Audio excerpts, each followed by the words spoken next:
கீறல் புரிவாய், என் செல்லெல்லாம் பூக்கள் பூக்க செய்வாய், மலர்கள் மலர்வாய், பூப்பறிக்கும் பக்தன் போல மெதுவாய், நான் தூங்கும் போது வீரல் நகம் களைவாய், சத்தமின்றி துயில்வாய், ஐவிரலிடுக்கில் ஆலிவினை பூசி சேவையும் செய்ய வேண்டும், நீ எழும்போது நான் அழ நேர்ந்தால் துடைக்கின்ற வீரல் வேண்டும்.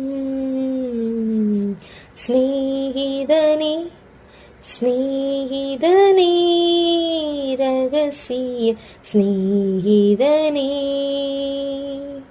சின்ன சின்னதாய் கோரிக்கைகள் செவிக்கொடு ஸ்நேகிதனே.